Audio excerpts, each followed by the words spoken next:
The far reaches of explored space were a tapestry of dazzling nebulae and yawning voids, where nothing stirred for light years. It was here, on the fringes of known charts, that the crew of the patrol frigate Argonaut drifted in routine patterns mapping minor asteroid clusters, checking distress beacons, and ensuring no rogue freighters strayed into sovereign sectors. Lieutenant Araven sat at the sensor console, her eyes flicking between data streams and the viewport's kaleidoscopic colors. It had been 20 years since the Great Rift expedition, an ambitious mission to probe the unstable quantum fractures beyond the outer arm. Among its fabled vessels was the Odysseys Requiem, captained by the legendary Serene Marlowe. When the rift flickered and went dark, the Requiem vanished without a trace, its last transmission a garbled distress beacon that no one could decipher. Over time, sailors joked about the phantom ship that lived only in old logs and taunts at spaceport bars. Unidentified signature, Era murmured, leaning forward. The reading was faint but unmistakable, a massive silhouette moving with the eerie grace of a derelict. "Show me," Captain Hale ordered. On the main holoscreen, a drifting vessel emerged from the cosmic haze. Its hull was scarred by micrometeor impacts and streaked with the iridescent dust of nebular clouds. No identification lights burned. No communication channels answered. "Looks like," Era began. "A ghost," the captain finished, voice low, or something attempting to look like one. Behind them, the rest of the bridge fell silent. The Requiem was legend, equal parts cautionary tale and sailor's superstition. To find it, floating intact on the edge of charted space, was either madness or miracle. "Distance?" Hale asked. "400 kilometers, Era replied. "Drifting at 0 acceleration. "Drones?" "They're stalling. Signal interference around the hull. It's like it's cloaked." Era's fingers danced over the console, but every probe returned scrambled data. "Prepare a remote salvager," Hale said. "We'll mark it and send in the bots. Keep us a safe distance." "Aye, sir." But as the orders echoed through the corridors, a low hum rippled through the ship. Lights flickered. Grav shutters blinked. The Argonaut shuddered as though the ghost itself had reached out to touch them. "What the?" Era exclaimed. She scanned the readouts. Power fluctuations centered not in their reactor, but in the void between them and the drifting hull. Captain Hale rose, eyes steeled. "All stop. Bring us to minimal thruster power." The engines sighed and fell silent. Even the hum of life support seemed to dip, as if the ship held its breath. Below decks, Chief Engineer Rova slammed her palm on the conduit housing. Wires sparked. The lights above her head flickered dangerously. "We have a resonance spike. Something's bleeding through their field into ours." Back on the bridge, Communications Officer Jansen barked. "Sir, I can't establish any link. Electronics are frying at the port sensors." Hale pressed a fist to his jaw. "All right. No drones. No remote scans. We're sending a boarding team." Era's heart thumped. Standard protocols forbade boarding unidentified derelicts. Everyone knew the tales rogue as alien anomalies, ships claimed by whatever lurked within the rift. But the captain's gaze held an unspoken challenge. "Courage or cowardice, choose one." "We'll need a mechanic," Hale continued. "Someone who can work without relying on our systems." A murmur ran around the bridge. "We have one," Era said softly. "Malik Hassan. Civilian contractor. He's good." "Alert him," Hale ordered. "Suit up. We depart in 15. As Era relayed the message, the Argonaut drifted closer to its legend, and the void outside seemed to whisper of secrets waiting to awaken, secrets that only a human touch might unlock. Malik Hassan stood amid the humming bustle of the Argonauts' maintenance bay, grease-black hands tapping out a rhythm against a stripped-down grav thruster module. His overalls bore the scars of countless fixes, patches at the knees, scorch marks along the sleeves, and clustered pockets bulged with microtools, calibration chips, and spare neural interface pads, where other engineers kept immaculate, holo-projected schematics or relied on ship-wide AI diagnostics. Malik preferred to keep his tools within reach and his mind unclouded by automated suggestions. When Lieutenant Ven's urgent message crackled through the comm channel, "Captain wants you on the bridge." Now, he smiled to himself. There was nothing he loved more than the unknown, a machine that didn't obey. A circuit that defied logic, a system begging to be coaxed back from oblivion. The Odyssey's Requiem beckoned harder than any workshop challenge he'd ever faced. He left the maintenance bay with a quick nod to Chief Engineer Rova in exchange of respect. Between his specialists, who spoke the same language of wires and wattage in the corridor, the Argonaut felt alive with tense anticipation. Crew members murmured as they passed, "He's really going? Doesn't he know better than to board a ghost ship?" But few understood why Malik insisted on being the one dot at the bridge airlock. He checked his gear, an insulated suit rated against radiation and stray energy discharges, a utility harness heavy with clamps and leads, and a small satchel, the only part that wasn't standard-ish, crammed with analog tools he'd built himself. He slid on his goggles, the lenses flickering to life as diagnostic overlays danced before his eyes. Malik Austin reporting. "Ready for deployment," he announced into the hatch comm. "Copy that." Came Captain Hale's reply. "You'll be escorted by Lieutenant Venn and 2 Marines.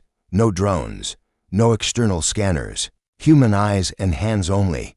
He exhaled a slow breath. "Understood. Let's wake her up." As the airlock cycled and the inner door slid open, Malik stepped into the void beyond. No atmosphere, but controlled airlocks separated him from the silent enormity of space, and the lonely hulk of the Requiem looming ahead. Its outer hull was etched with striations from cosmic dust storms. Sensor rays dangled purposelessly like broken ribs, but for all its decay, the ship seemed poised to wake, as though sensing the figure advancing with deliberate calm. Lieutenant Venn and the 2 Marines followed close behind, their boots magnetized to the boarding ramp. Venn's voice crackled in his ear. "Something about this feels wrong." Malik didn't reply. He preferred to let his senses guide him. When he finally reached the ghost ship's main hatch, he paused, listening. Under the hiss of his own suit's life support, he thought he heard a distant, rhythmic thrum, as if the ship's heartbeat in hibernation. "Here goes," he muttered, and rammed the comm's override hack paddle against the panel. Sparks danced as he bridged circuits and rerouted power. The hatch ground in protest, then swung inward on heavy servos. Inside lay a corridor bathed in pale emergency light, dust motes drifting in the stale air. No ambient hum of reactors, no welcoming hiss of environmental controls, just stasis report. Venn whispered, "Systems are offline." Malik replied, "His are display painting ghostly overlays showing cold circuits and dead nodes. I'll need to splice into the main trunk to get temporary juice." He knelt, peeling back a maintenance panel. Inside, wires lay severed, precision cut almost as if someone had intentionally locked the system down. He traced the sever lines with gloved fingertips, then pulled a slender, copper-infused cable from his satchel. With meticulous care, he bound the new lines, pad soldering a junction that hummed faintly to life. "Power's trickling in," he reported. "Not enough for full diagnostics, but I've got auxiliary lights and comms loop back." The lights brightened. A far bulkhead panel flickered, then glowed with encrypted script. A low, synthetic voice crackled. "Unidentified. Access override." The Marines snapped to attention, weapons raised, but Malik waved them down. "Easy. It's just her AI rebooting." In that moment, the ghost ship exhaled a sigh of static and life returned. One hesitant pulse at a time, Malik smiled, feeling adrenaline surge. The Requiem had recognized its maker, unexpected, flawed, but human, and with that singular spark of connection, the ship's secrets could no longer remain buried in the void. The corridor lights stabilized to a soft, cerulean glow as Malik followed Lieutenant Venn deeper into the Odyssey's Requiem. Every footstep echoed against corrugated bulkheads and empty heartbeat. In a ship that had slept for 20 years, panels along the walls bore scorched scars and gouged from the rift's temporal backlash. Labels were faded into oblivion, stenciled warning signs half erased by cosmic radiation. "Life support's at 10%, Malik reported, tapping his wrist HUD. "We've got maybe 30 minutes before it goes dark again." Venn nodded. "Rifle ready." Commander Marlowe's logs are supposed to be here. Hold the main data core in the engineering sector. They rounded a corner into Engineering Junction Alpha. a cavernous space dominated by the inert mass of the fusion reactor. Its outer casing was lanced open, revealing coils of crystalline conduits warped by an alien energy signature. The entire chamber pulsed with latent power, a sleeping giant confined by shattered safety locks. Malik's eyes gleamed beneath his goggles. I've never seen a reactor like this. It's half-fused with a quantum-infused alloy, something beyond Terran engineering. Whoever did this wasn't just trying to keep the lights on. He crouched at the reactor's control panel, exposed, wiring hanging like vines. The safety interlocks are locked by a language I don't recognize. Standard decryptors fail to parse it. He placed a gloved hand against the control matrix, feeling the residual hum of quantum filaments. Drawing. In a slow breath, he connected a neural interface pad to the port on his wrist, routing a direct feed from his cortex into the ship's core. Sometimes the old way works best, he muttered, whispering the ancient cant of calibration offsets he'd taught himself from dusty manuals. Across his consciousness flared a cascade of encrypted glyphs, gestures of energy patterns that no AI translator had ever decoded. One by one, Malik matched them with the physical circuitry, guiding the reactor's core back toward a dormant standby mode. Blue circuits flickered to life, tracing along the conduits like constellations returning to the sky. Pulse stabilized, he announced, voice tight with awe. We've got full power to the local grid. Let's get that data core online. He pried open the data vault with precise strokes of his plasma screwdriver. Inside lay a crystalline orb, the Requiem's last surviving memory module. Rather than plug it into a console, Malik gingerly inserted it into a portable Uplink cradle he'd carried from the Argonaut, and the orb unfurled into a holographic console hovering in midair. A translucent figure flickered into existence, Expedition Commander Serene Marlowe, clad in her command uniform, eyes wide with urgency. Rift integrity breach confirmed. Her voice crackled. Quantum fold is unstable.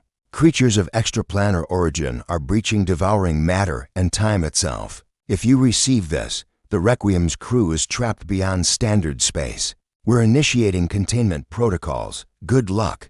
The image dissolved, replaced by a jagged readout of coordinates and temporal flux readings. The hologram repeated, its final seconds in a looping stutter, Marlowe's face freezing as the feed cut out. Era's breath caught. She wasn't lost. They were stranded in some interdimensional pocket. The AI's voice resonated through the chamber. Containment failure. Quantum fold compromised. Crew relocated to temporal stasis. Lines of text scrolled beneath the projection, confirming that the crew's biosignatures had been shifted into phase-locked stasis chambers embedded within the central hull. Malik's jaw tightened. They didn't die. They're alive, hidden behind a quantum barrier. He stood, resolve hardening. But we only have minutes before life support dies again, and we haven't even located the stasis bays. The AI cut in, sharper now. Access required. Mainframe override initiated. A burst of code cascaded upward, sensing the ship's navigation matrix with the reactor's power grid. The entire vessel vibrated in resonance, as though awakening from a long dream. How do we open the stasis locks? Ven asked. Malik frowned at the console. Coordinates indicate to decks below, but the manual actuators were sealed by emergency. Lockdown. If I don't get direct power to the lock motors, we'll be cracking them open manually, and that could trigger decompression. Do it, the lieutenant said. I don't want to leave anyone behind. Malik nodded and jammed a makeshift power tap into the hull's conduit, a crude but effective bridge between the reactor and the stasis lock assembly. He punched in the override sequence with one hand while steadying the conduit with the other. Sparks flew, the lights dimmed, and then click. A resonant thud echoed through the decks as heavy bulkheads slid aside. You did it, Ven whispered, awe in her voice. Malik allowed himself a brief grin. Human touch, he said, echoing his motto, let's go save some ghosts. With the path clear and the Requiem fully conscious around them, the trio descended into the heart of the ship, each step carrying them closer to the crew suspended in temporal limbo and toward a confrontation with the rift's lingering horrors. The corridor to the stasis bay thrummed with renewed power, each step echoing through the rejuvenated hull. Before them, A massive blast door sealed the chamber where the Requiem's crew slumbered in temporal stasis. Holographic readouts flickered overhead, warning of unstable flux and decompression risks. Malik crouched by the override panel, hands dancing over the ancient controls. "I need to reconfigure the fusion reactor," he explained, voice calm despite the adrenaline pounding in his veins. "If I can reverse the polarity of the core's energy output, we can project an inverse quantum lens just long enough to reopen the rift and reel them back." Lieutenant Venn steadied him as he worked. Sparks flew when Malik fused a bypass with a salvaged plasma ribbon. The reactor outside roared, resonating through the bulkheads. Alarms blared as energy spikes threatened to overload the grid.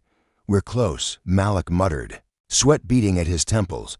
With a final twist of his custom multicarbular, the emergency lights dimmed, and the chamber went silent. Then, through the reinforced walls, a low, pulsing hum like the ship's heartbeat at full strength outside. The quantum fold blossomed into view, a swirling cyclone of pale blue light, its edges fraying like tattered fabric. Through the viewport, Malik saw the shimmering outlines of his lost comrade's commander, Marlowe among them caught between.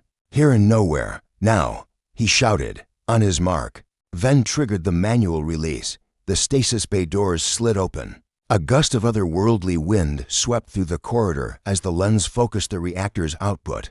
Into the fold, the rift brightened, then reached inward like a living thing searching for warmth. One by one, figures tumbled back through the breach, gaunt but alive, eyes wide with shock and relief. Commander Marlowe staggered forward first, disoriented, then caught Era's arms in a trembling embrace.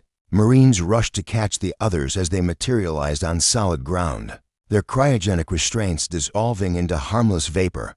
Behind them, the fold buckled under its own instability and collapsed. In on itself, the chamber lights flickered back to normal, and the reactor's thrum settled into a steady hum. Silence reigned for a heartbeat, then cheers erupted. Crew members who had doubted the legend of the Requiem now gathered around Malik, slapping his shoulders, tears in their eyes.